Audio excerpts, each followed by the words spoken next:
नाज़रीन सामीन, आज मैं अपने लफ्जों में आप लोगों को इस ड्रामे की प्रिडिक्शन बताती हूँ। मेरे ख्याल से कुछ इस तरह होना चाहिए। आपके ख्याल में क्या है वो भी कमेंट बॉक्स में बता के जाइएगा। तो जी नाज़रीन सामीन, मुझे लग रहा है सुंदरी सिर्फ और सिर्फ गुलाम ही के लिए बनी है और गुलाम ही के हिस्से में लिख दी जाएगी। मेरे ख्याल से आपकी क्या राय है? कभी कभी मेरे ख्याल में ऐसा आता है कि बादशाह जो कोई बिगड़ा हुआ लोंडा लुभारा था, लेकिन उसने सुंदरी की खातिर खुद को बदला। खैर, उसको भी इनाम में कभी कभी सुंदरी तो मिलनी ही चाहिए, लेकिन वो कैसे? आपकी क्या राय है? कमेंट बॉक्स में बताएं। और खुर्शीद बेगम ने जो सारी जिंदगी अपनी बेटी और अपने शोहर से जुदाई में काटी, दुख भरी हवेली में रो रो के वही आवाजें उसकी हवेली के अंदर ही टकरा के वापस आती रही। आखिर उस खुर्शीद को भी तो इस मेहनत का, इस दुख का, उस सब्र का सिला मिलना चाहिए। वो सिला क्या होगा? कमेंट बॉक्स में बताइए।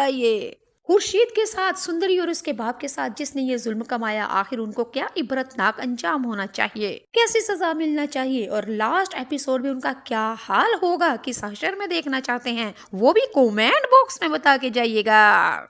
गुलाम की माँ लाजो, हाय हल्ला, वो भी कितनी बेचारी सब्र कर रही है। आखिर उसको भी तो कुछ ना कुछ हिस्सा मिलना चाहिए। उसके के पीछे भी बहुत बड़ी कहानी है। आप लोग मुझे बताइएगा, लाजो और गुलाम का क्या रिश्ता है जान घात के साथ? ये ड्रामा कैसा लग रहा है? मैंने तो बता दिया आपको प्रिडिक्शन। मेरे ख्याल से ये ड्रामा लाजो के हक में, गुलाम सुंदरी के हक में होना चाहिए। और हाँ जनाब, खुर्शीद को भी तो सब्र का फल मिलना चाहिए। क्या ख्याल है आपका? इस ड्रामे की एंडिंग हैप्पी होनी चाहिए और जिन्होंने किया था बुरा वो भी अपने अंजाम तक पहुंचेंगे इंशाअल्लाह। मेरी प्रिडिक्शन कुछ इस तरह से है। आज मैं अपने लफ्जों में आप लोगों को इस ड्रामे की प्रिडिक्शन बताती हूँ। मेरे ख्याल से कुछ इस तरह होना चाहिए। आपके ख्याल में क्या है वो भी कमेंट बॉक्स में बता के जाइएगा। तो जी नाज़रीन सामीन, मुझे लग रहा है सुंदरी सिर्फ और सिर्फ गुलाम ही के लिए बनी है और गुलाम ही के हिस्से में लिख दी जाएगी। मेरे ख्याल से आपकी क्या राय है?